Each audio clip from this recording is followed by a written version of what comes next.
Halo semuanya, perkenalkan nama saya Ernawati Sarumaha, peserta Latsar CPNS tahun 2021 Angkatan 51 Kelompok 2. Dalam video kali ini, saya akan memaparkan materi tentang etika publik. Baik, yang pertama, etika publik. Apa itu etika publik? Etika publik adalah pencerminan tentang norma yang menentukan benar atau salah, baik atau buruk perilaku, tindakan, dan keputusan dalam merumuskan kebijakan publik dengan tujuan menjalankan tanggung jawab sebagai pelayan publik. Selanjutnya, pengertian kode etik.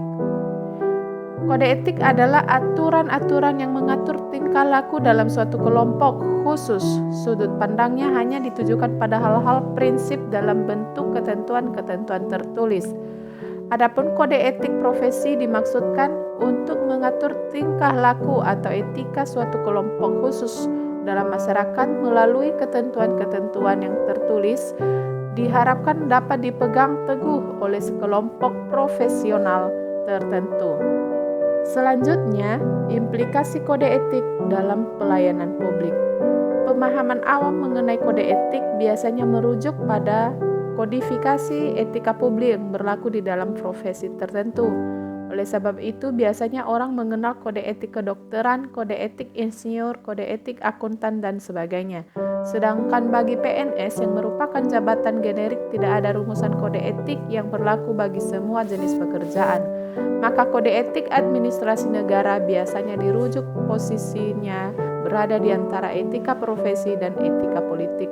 Namun demikian, perkembangan kebutuhan profesionalisme antara aparatur sipil negara sekarang ini menuntut dirumuskan kode etik yang berlaku bagi semua jenis pekerjaan sebagai pelayan publik, yang merupakan sebutan lain dari pegawai negeri sipil atau ASN.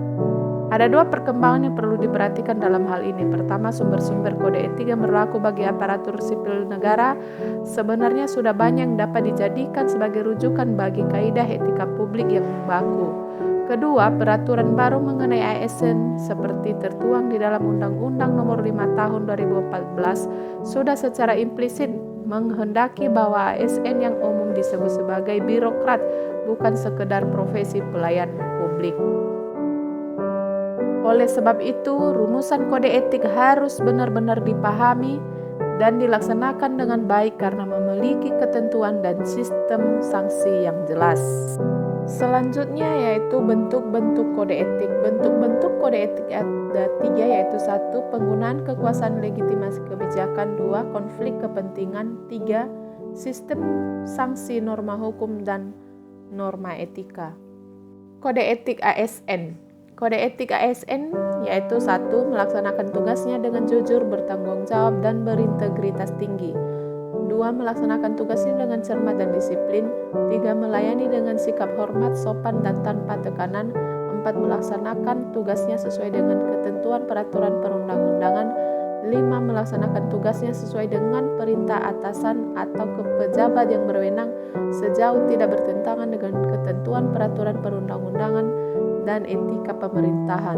6. Menjaga kerahasiaan yang menyangkut kebijakan negara. 7. Menggunakan kekayaan dan barang milik negara secara bertanggung jawab, efektif, dan efisien. 8. Menjaga agar tidak terjadi konflik kepentingan dalam melaksanakan tugasnya. 9. Memberikan informasi secara benar dan tidak menyesatkan kepada pihak lain yang memerlukan informasi terkait kepentingan kedinasan. Yang paling terakhir adalah definisi dan ruang lingkup etika publik. Ada 3 fokus utama dalam pelayanan publik, yakni 1. Pelayanan publik yang berkualitas dan relevan. 2. Sisi dimensi reflektif. 3. Modalitas etika. Demikian yang bisa saya sampaikan. Terima kasih. Yahoo!